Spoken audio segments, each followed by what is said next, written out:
Ang kahabaan ng EDSA o Epifanio de los Santos Avenue may tuturing daw na puso ng Maynila.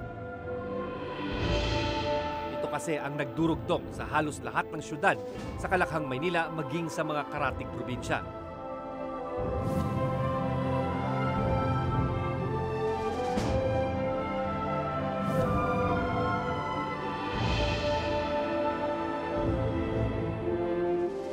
Pero ang makasaysayang Highway 54 mistulang ginugupo na raw ng isang matinding karamdaman.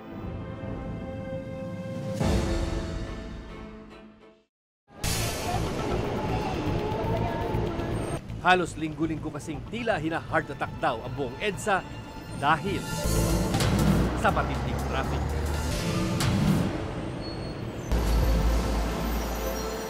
Nung nakaraang linggo, tila naging parking lot ang kahabaan ng EDSA. Umabot lang naman ng mahigit 6 na oras ang traffic. Record-breaking daw ito ayon sa ilang mga commuter. Kaya naman ang mga bumabagtas ng EDSA, kumakabog-kabog na ang dibdib sa tuwing bumabaybay dito. Parami ang sasakyan pero ang karsada hindi lang lumalaki. Tagal makauwi. Alas 10 nang kami nakakarating. Para raw makaiwas naman sa matinding traffic sa kahabaan ng EDSA, ang mga tren tulad ng MRT at LRT naman ang kinakapitan ng pag-asa ng iba. Pero mistulang penitensya naman ang pagsakay dito.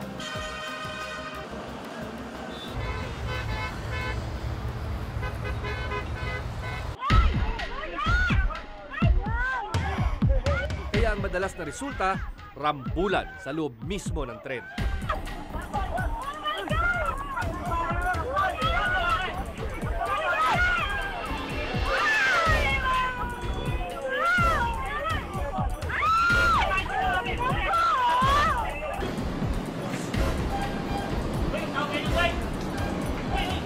Wala na, tama na.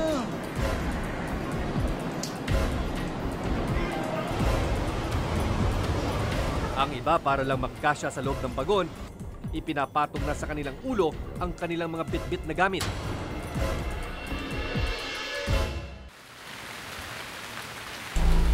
Maging ang pagbuhos ng ulan na nagdudulot ng matinding traffic sa EDSA,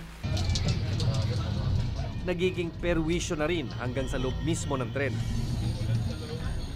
Alam ko lang, nagdala ako ng sabon. May shower.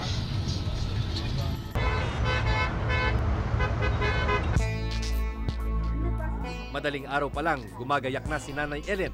Magandang umaga, alis na tayo. Bilang commuter, kailangan hindi raw siya abutan ng pagsikat ng araw sa kanyang bahay sa Payatas. Pero hindi sa probinsya ang punta ni Nanay Ellen, kundi sa Makati lang naman. Kailangan daw niyang umalis ng maaga araw-araw para lang umabot sa kanyang pinagtatrabahuhan. Halos 8 oras ang inilalaan ni Nanay Ellen sa balikang biyahe. Tayo makasakay nito.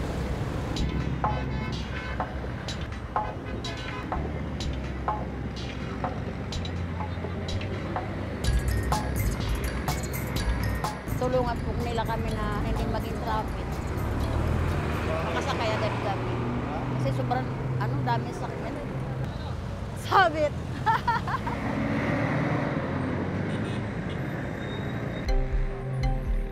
Nay, paano nasakay ng ganyan? Yun na nga eh. Hindi talaga, mahirap nga. Maghintay ka ng kalahating oras, 1 oras. Hindi nga makakasakay eh. Yun, no?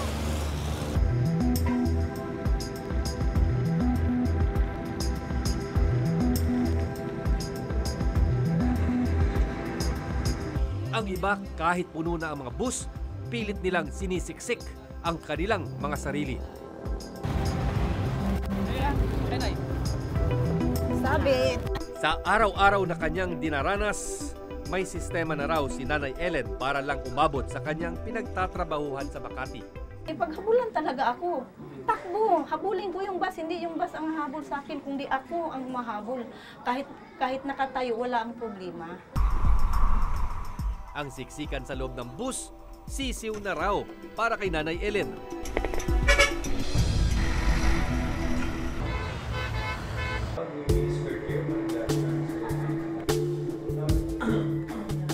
Nangangamuhan si Nanay Ellen bilang kasambahay sa Makati. pagdating daw sa kanyang pinagtatrabahuhan.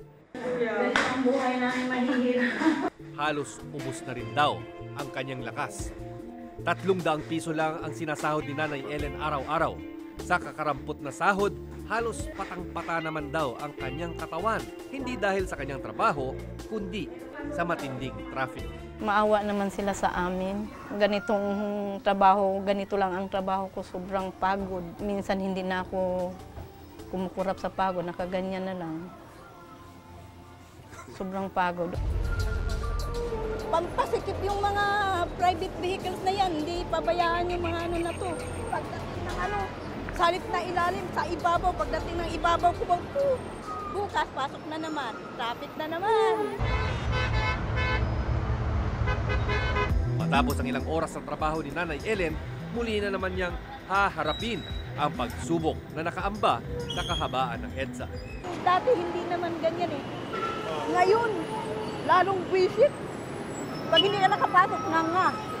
Yun lang naman sanang hinihiling ko na masolusyonan. Hindi yung pabayaan na katulad ngayon, grabe na talaga. Hindi na talaga tama. Ang ating saligang batas ay gumagarantiya ng freedom of travel ng ating mga mamamayan. Isang maayos at ligtas na paglakbay araw-araw. Pagtindig sa init at ulan ay nakakababa ng imahe, self-image ng tao na bakit ako ginaganito? Ito ba ang tamang pagtrato sa akin? Dapat itanong din natin yan sa ating mga namamahala. Do our people deserve this?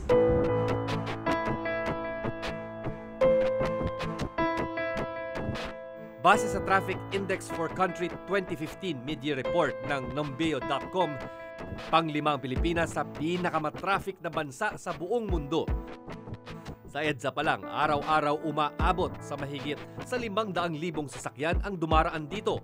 Pero ayon sa MMDA o Metro Manila Development Authority, 300,000 sasakyan lang ang carrying capacity ng EDSA. 80% ng sasakyan sa EDSA, karamihan mga pribadong sasakyan, gayong mahigit 10 milyong commuter ang bumabaybay sa EDSA araw-araw. LRT1 has been extended and awarded through PPP to extend LRT1 all the way to Bacoor, Cavite. For the first time, you have a rail system entering an area outside of Metro Manila. You know? LRT2, we are constructing now the extension to Masinag. Napaka-mabait po ng Pilipinas.